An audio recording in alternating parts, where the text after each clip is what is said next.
Hi అండి, welcome back to our channel. ఎలా ఉన్నారు అందరూ? బాగున్నారా? నేను కూడా బాగున్నాను. మీరు ఇంకా బాగుండాలని కోరుకుంటున్నాను. సో వీడియోలోకి వెళ్ళే ముందు ప్లీజ్ లైక్ చేయండి, షేర్ చేయండి, సబ్స్క్రైబ్ చేయండి. వీడియోని ఎక్కడా స్కిప్ చేయకుండా చూడండి. ఎర్లీ మార్నింగ్ చాలా బాగుంది కదా స్కై. అవును, నాకు చాలా బాగా అనిపించింది, అందుకే వీడియో తీశాను. ఈ వీడియో ఆ రోజున solar eclipse. So early morning ఇప్పుడు నేను చూపిస్తున్న క్లిప్ అయితే సోలార్ ఎక్లిప్స్ ఆల్రెడీ స్టార్ట్ అయింది, కానీ చాలా బాగా కనిపించిందంట. ఇలాంటి సూర్యగ్రహణం 54 years తర్వాత ఒకసారి వచ్చిందంట. యాక్చువల్లీ ఇది మనకి ఇండియాలో లేదు, ఓన్లీ కొన్ని ప్లేసెస్లోనే ఉంది. లైక్ కెనడాలో ఉంది, యుఎస్లో ఉంది. అది కూడా ఎక్కువసేపు లేదు, ఓన్లీ 7.5 minutes ఏమో కనిపించింది, అంటే కంప్లీట్గా. ఇది వచ్చేసి ఉగాది రోజున ముందు వచ్చింది కదా. యాక్చువల్లీ మనం ఇండియాలో ఏంటంటే గ్రహణం టైంలో ఏమీ చేయం కదా. ఇంక ఇక్కడైతే గ్రహణం అయిపోయిన తర్వాత నేను ఇల్లు క్లీనింగ్, అలాగే నెక్స్ట్ డే పండగ కదా, ఇంటి ముందు ముగ్గు అవన్నీ పెట్టుకుంటున్నాను. తర్వాత ఇంకా పూజకి సంబంధించిన ఐటమ్స్ అవన్నీ తీసుకెళ్ళడానికి బయటికి వెళ్ళాము. ఇంకా బయటికి వెళ్ళే ముందే నేనైతే ఒకసారి నా దగ్గర ఉన్న వెండి సామాను, దీపపు కుందులు ఇవన్నీ లెమన్ వాటర్లో, అలాగే బేకింగ్ సోడా, కొంచెం సోప్ వేసి నానబెట్టేసి వెళ్ళాను. అలా సోప్ చేయడం వల్ల ఈజీగా క్లీన్ అయింది కదా. ఇంక ఇక్కడైతే నేను వచ్చేసాము ఇంటికి. యాక్చువల్లీ మాకు ఈసారి వేప పువ్వు దొరికింది. ఒక చిన్ని మామిడికాయ చూసారా, వేప పువ్వు, మామిడాకులు తోరణం కట్టుకున్నాము అని చెప్పి తీసుకొచ్చాను. సో ఇంకా తమలపాకులు, ఇంకా కొన్ని ఫ్లవర్స్. యాక్చువల్లీ ఫ్లవర్స్ ఉన్నాయి కదా, ఇది అక్కడ మా ఫ్రెండ్ ఒక ఆమె కనిపించింది. సో తను ఇచ్చింది కొన్ని. So thank you. సో ఇవైతే నా ఐటమ్స్. యాక్చువల్లీ నా దగ్గర కూడా ఫ్లవర్స్ ఉన్నాయి కదా, బట్ కొన్ని తను తీసుకోమంది, అందుకని చెప్పి తీసుకున్నాను. సో అది ఇంకా నా దగ్గర వక్కలు అవన్నీ అయితే ఉన్నాయి, ఇంకేం తీసుకోలేదు. సో బనానా కూడా ఎక్కువ ఏం తీసుకోలేదు, జస్ట్ దాంట్లోకి వేస్తారు కదా. సో అందుకని చెప్పి కొన్ని బనానా ఒక 4 తీసుకున్నాను, తాంబూలం ఇద్దామని చెప్పేసి. ఇంకా ఉగాది పచ్చడిలోకి వేస్తారు కదా, ఆ ఉగాది పచ్చడికి అని చెప్పేసి కొంచెమే తీసుకున్నాను. సో ఆల్మోస్ట్ అన్నీ కడిగేసాను. ఇప్పుడైతే ఒక ఫ్రెష్ క్లాత్ తీసుకొని ఇవన్నీ క్లీన్ చేసుకొని పసుపు కుంకుమ బొట్టు పెట్టేసుకుంటాను.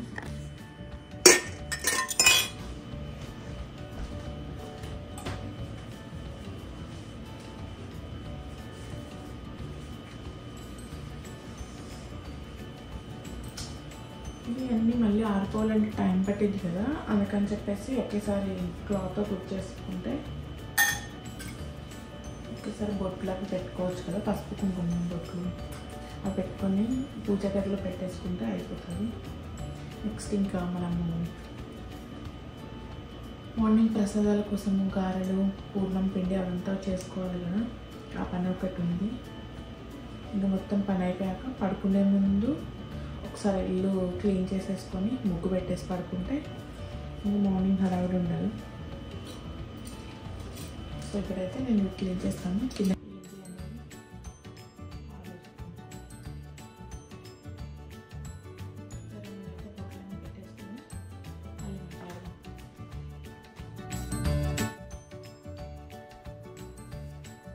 ఇంక ఇక్కడైతే పసుపు కుంకుమలు పెట్టేశాను. మీకు ఎవరికైనా యూజ్ అయితే ఐడియా వాడుకోండి. ఏంటంటే పసుపు కుంకుమ బొట్లు అనేవి చేత్తో పెట్టడం కన్నా ఇయర్ బడ్తో పెడితే చాలా నీట్గా వస్తాయి. అంటే నా దగ్గర ఉన్న ఐటమ్స్కి నాకు ఒక 2 ఇయర్ బడ్స్ చాలు. ఇంకా మీ దగ్గర ఎక్కువ ఐటమ్స్ ఉంటే మాత్రము ఒక 2-3 పట్టచ్చు. ఒకసారి ట్రై చేసి చూడండి ఇయర్ బడ్స్తో పెట్టడానికి. ఇంక ఇక్కడైతే నేను అన్నీ సర్దేసుకుంటున్నాను. మార్నింగ్ ఈజీగా ఉంటుంది కదా, లేకపోతే మార్నింగ్ లేచి అప్పుడు క్లీన్ చేసుకొని అప్పుడు పెట్టాలంటే ఇంక ఇక్కడైతే నేను అవన్నీ సర్దేసుకుంటూ ఉన్నాను.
ఇంక ఇక్కడ కూడా జస్ట్ పేపర్తో అంతా తుడిచేసి పిండితో ముగ్గు వేద్దాం అనుకున్నాను. కానీ ఎందుకో ఏదన్నా పిండితో అంత మంచిగా ఉండదేమోనని చెప్పి ఆల్రెడీ పసుపు కలిపేసి ఉంది కదా, ఇంకా పసుపుతో ఇక్కడ నేనైతే ముగ్గు పెట్టాను.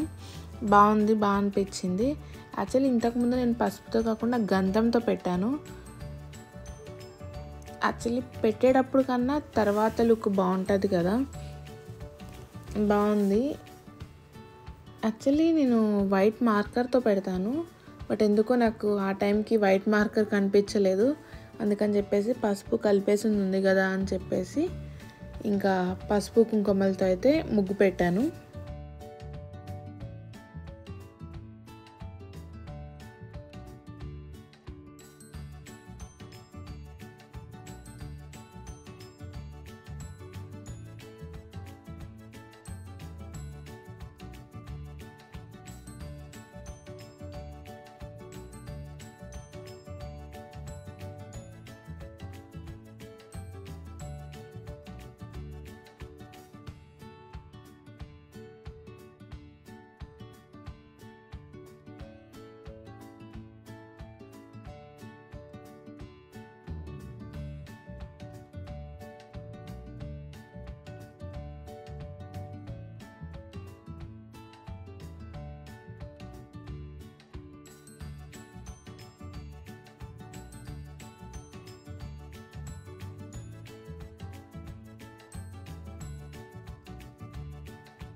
పూజ దగ్గర ఆల్మోస్ట్ అంతా సెట్ చేసేసుకున్నా కదా.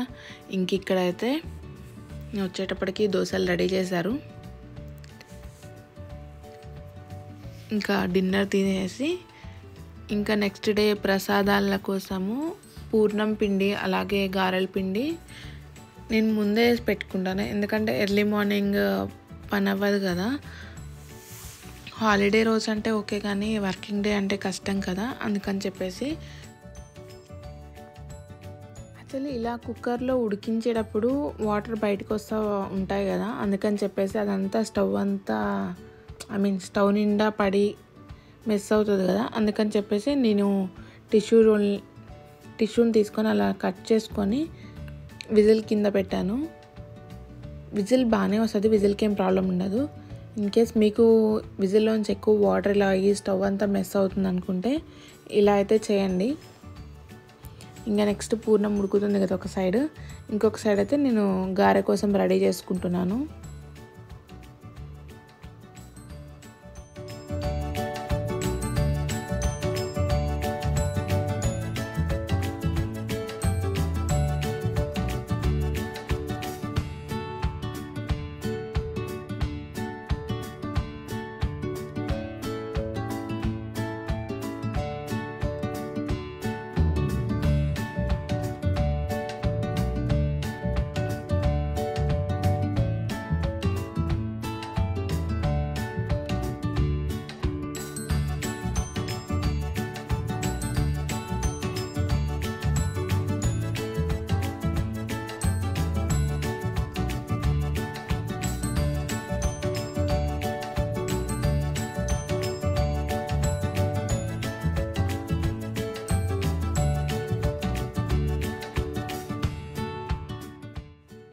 ఇక్కడైతే పిండి వేయడం అయిపోయింది.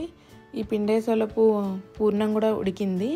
తర్వాత ఇంకొకేసారి ఆనియన్స్ కూడా కట్ చేసి పెట్టుకున్నాను. ఇంకా మార్నింగ్ హడావిడి ఉండదు కదా, అందుకని చెప్పేసి. ఇప్పుడు ఈ పూర్ణం పప్పు ఉడికింది కదా, ఇంకా బెల్లం వేసేసుకుంటే అయిపోతుంది. ఇంకా బాల్స్ కూడా చేసేసుకున్నాను. ఇప్పటివరకు వీడియో స్కిప్ చేయకుండా చూసినందుకు చాలా థ్యాంక్స్. అలాగే లైక్ చేయండి, షేర్ చేయండి, సబ్స్క్రైబ్ చేయడం మర్చిపోకండి. పక్కనే ఉన్న బెల్ సింబల్ని క్లిక్ చేయండి. నేను ఇలా వీడియో పోస్ట్ చేయగానే మీకు అలా నోటిఫికేషన్ వస్తుంది. Thank you.